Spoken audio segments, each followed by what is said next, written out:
Bienvenidos a Ifa Stories, donde la sabiduría ancestral se une con la narración moderna. Adéntrate en el mundo sagrado de Ifa, el sistema espiritual yoruba, donde cada historia encierra el poder de la adivinación, el destino y un profundo conocimiento cultural. Acompáñanos mientras desvelamos los misterios de los orishas, las fuerzas divinas que guían nuestro camino, Orunmila, los irunmoles y muchos más. Cada historia es un puente entre el pasado y el presente, tejiendo lecciones atemporales que inspiran, iluminan y transforman. Abraza la sabiduría, honra la tradición y embárcate con nosotros en el corazón de Ifa. Suscríbete ahora y deja que las historias te guíen. Para explorar historias yoruba completas, enseñanzas de Ifa y sabiduría ancestral, visita nuestro sitio web www.ifastories.com. Da un paso en el camino sagrado para acceder a más recursos e información. La maldición Shepe, rezo. Gundani aye, gundabeleri y ya ageda, kekun eyeni y ye apquenora. Omo Shepe aboro ekun ekue nitiwe eyeri eye y ya kaferefun eboni. Historia. En la tierra de Jiakokun había un río llamado Eyibi Eyo, donde nació o vivía Oya Eyo, justo en el centro del río, envuelta en hojas de bejuco en el fondo. Allí vivía, custodiando su gran secreto, que estaba contenido en la piedra donde se enrollaba para habitar. Cada vez que quedaba embarazada, nunca lograba llevar a término al hijo, porque le faltaba la sangre necesaria para sostener el proceso. Ella, la madre, sufría profundamente. Su vientre se inflamaba con dolor, no podía respirar, y tenía que abrir la boca para poder tomar aire. Pero un día, vio una gran sombra pasar y se asustó. Saltó del río para perseguirla. Esa sombra era Eja Brun, la anguila celestial, que saltaba y se retorcía en el aire. Desesperada, la siguió fuera del agua. Justo entonces apareció Abita, y al verla comenzó a cantar.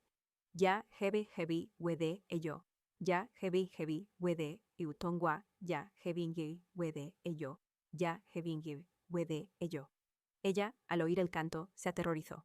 Se agachó y se encogió, y Abita le dijo: si deseas lograr lo que anhelas, debes hacer un pacto y un juramento conmigo. Ella aceptó y le contó todo lo que le ocurría. Entonces Abita le dijo: cada vez que des a luz un hijo, ese hijo será mi esclavo y mi gran compañero. Ella aceptó. Abita le dio 3 hierbas, verdolaga, apazote y hierba fina, y le dijo: cómelas. Ella las comió, y entonces Abita le dijo: toma bejucos enredados y cúrate con ellos. Ella regresó a su lugar secreto, e hizo todo tal como Abita le había instruido. Cuando regreses, le dijo, deberás llamarme así: Abitaka Kanu Karun Enkan Yewe ni Bukuku Koni Ile Eseni Moyokun Abita. Ella lo llamó, y Abita, que había comido, expulsó sangre y la arrojó allí. Ella la consumió. Quedó embarazada, y los hijos se envolvieron en aquella sangre y los bejucos, y se alimentaban de ello. Ella se quedó dormida y no supo que había dado a luz. Los hijos, aún envueltos en los bejucos, fueron descubiertos por Abita, que apareció en forma de un gato negro tratando de devorarlos, pero se detuvo, abrió los ojos, mostró los dientes y le dijo: ya no vivirás más en tu lugar secreto. De ahora en adelante, todo lo que hagas será en la tierra, a la orilla del río. Y Abita se retiró. La Majá Boa se arrastró por el camino y no pudo regresar a su secreto. Tarde en la noche cavó una cueva. Sus hijos, ahora fermentados y maduros por la sangre que ella había derramado, emergieron del río. Ella los vio salir y los maldijo.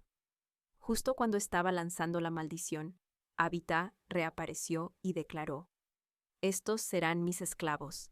Nota: para quitarse el shepe, maldición, de este odú, que es peligroso, se deben encontrar bejucos como zarzaparrilla, coralillo, estropajo, lufa y amansa guapo.